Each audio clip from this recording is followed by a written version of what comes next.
Buenos días mis amigos, buenos días. Hoy viernes 9 de febrero, aquí estamos con la meditación de esta hermosa mañana. Viernes por fin, día de preparación para todos los adventistas. Estamos, la mayoría deberíamos estar preparándonos para poder recibir el día sábado. Bienvenidos sean todos ustedes, mis amigos, hermanos, familia. Buenos días, buenas tardes, buenas noches una vez más para todos aquellos que puedan ver su meditación en la tarde, noche, en la tarde o de mañana. Que Dios me les bendiga grandemente y espero con toda sinceridad que sea de mucha bendición para todos ustedes.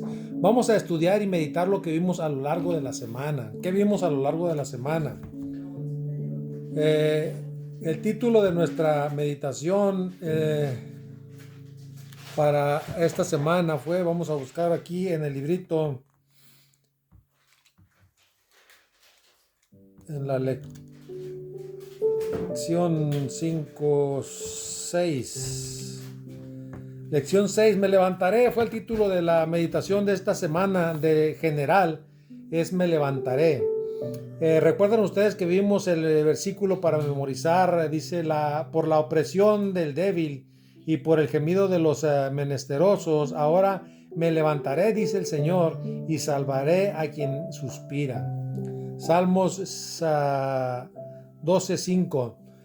Mis amigos, hermanos, el día del sábado dimos la introducción y para el día domingo vimos el guerrero majestuoso, como Dios pelea en todo momento las batallas cuando tú le permites que Él las pelee. La parte de lunes vimos justicia para los oprimidos, toda esa gente que está o se siente oprimida de alguna manera o que se siente que está pasando por situaciones difíciles, no necesariamente de trabajo, ¿no? Que está siendo oprimido en sus luchas, en sus batallas, el diario vivir, que trae aflicciones, que trae penas, que trae circunstancias difíciles. El día del martes vimos hasta cuándo juzgará injustamente. De repente hemos sentido de esta manera, ¿no? Que estamos siendo juzgados injustamente. ¿Hasta cuándo juzgará injustamente? La parte del miércoles vimos derrama sobre ellos tu ira. Esa la vimos el miércoles. Ese coraje que dan los salmistas o que de repente manifiestan ahí, que quiere que tome venganza, ¿no? Dios en parte de ellos.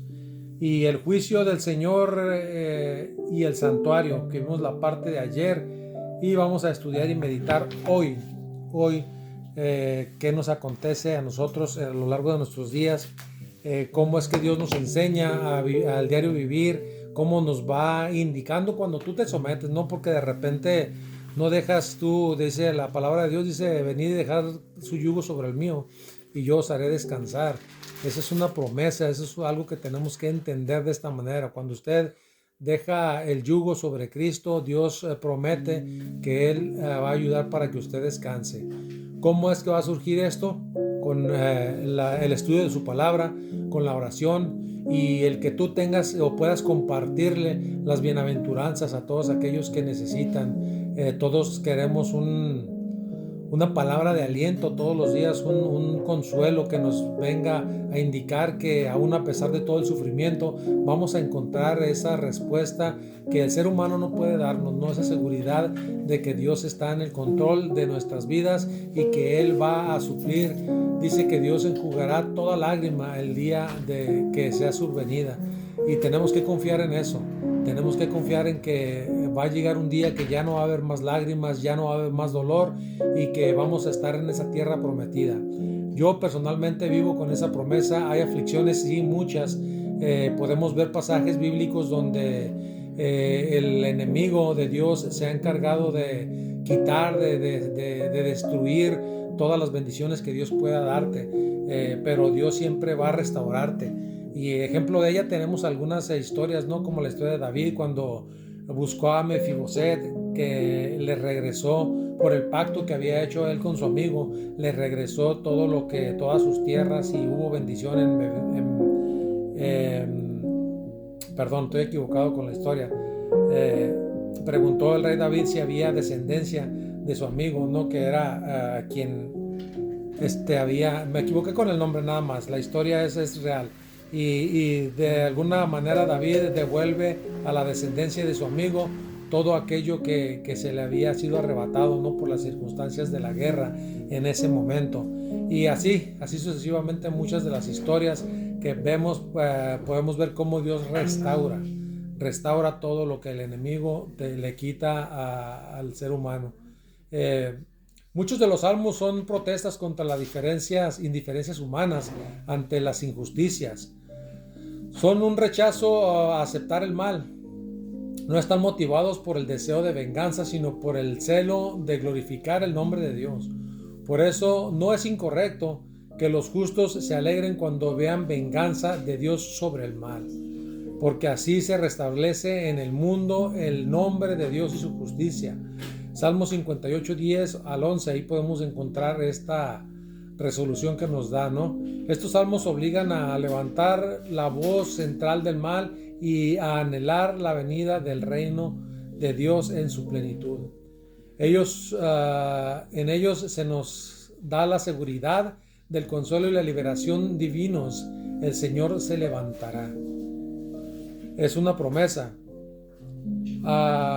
Jesús les dijo: cuando por mi causa os vituperen y os persigan, gozaos y alegraos. Nos dice en su palabra: aún en medio de las tribulaciones, gócense, alaben a Dios, canten cánticos, canten salmos, busquen su palabra, busquen en oración el rostro. Cuando usted se inclina a orar o donde quiera que usted esté, puede hacer una oración a Dios y puede platicar de alguna manera que a todas sus aflicciones, todo lo que usted está sufriendo o está pasando, o incluso cuando usted tiene algún agradecimiento en ese momento, que pueda darle y honrar y glorificar el nombre de Dios.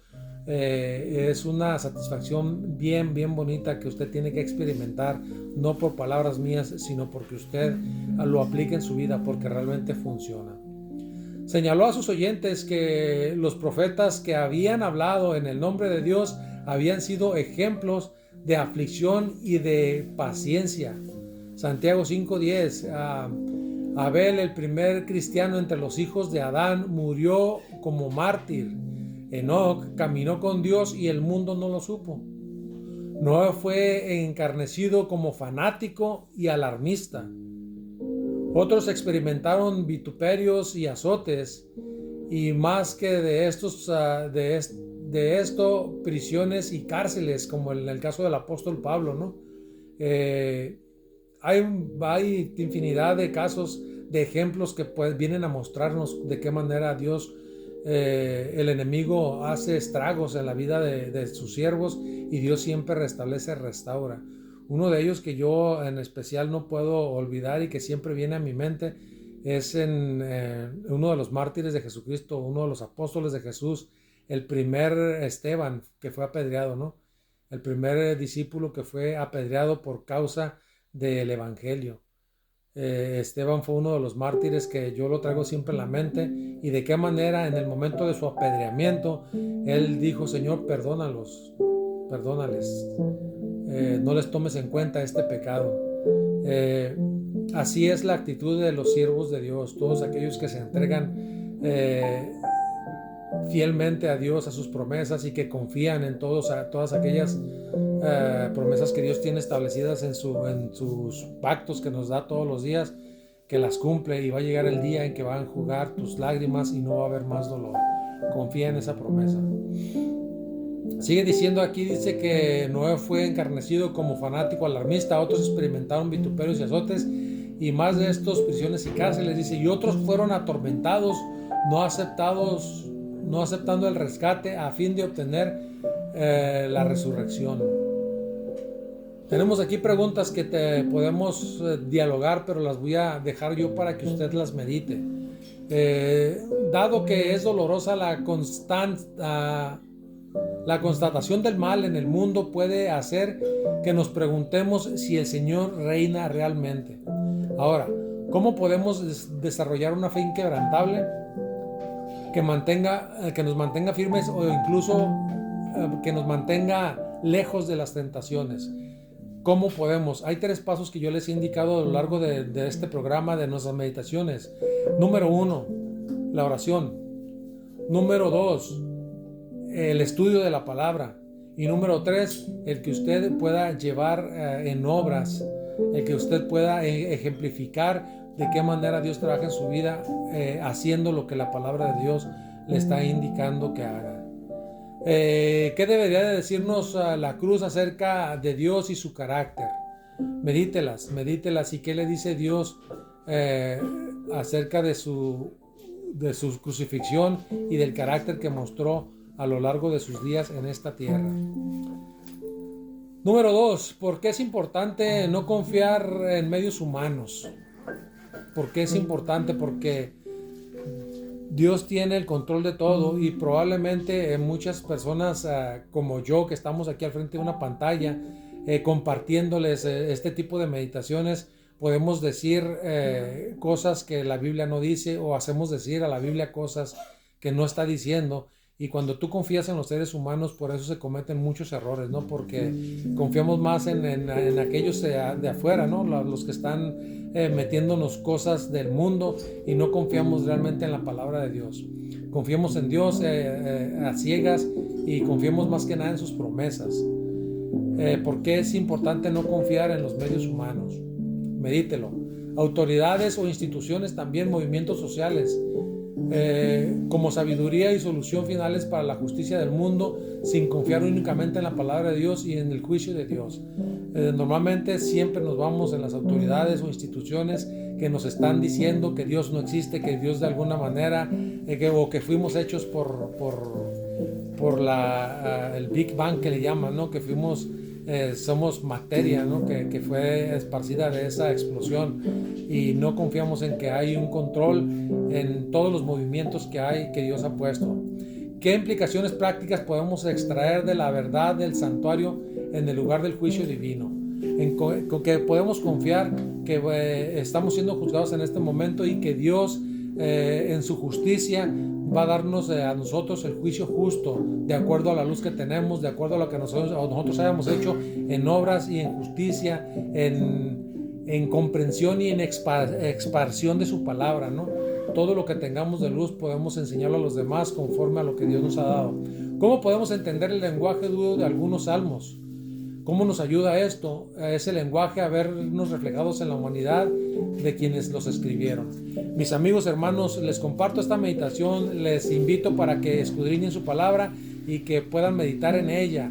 Como siempre les recuerdo, mi nombre es Arturo Sánchez. Les invito para que sigan suscribiéndose, para que puedan compartir y para que puedan darle like. Es importante que ustedes se suscriban, compartan y den like. Nos vemos mañana, Dios mediante, en la próxima, con una nueva temática de reflexiones, esperando que sean de mucha bendición para todos ustedes. Que Dios me les bendiga grandemente. Nos vemos. Chao, chao.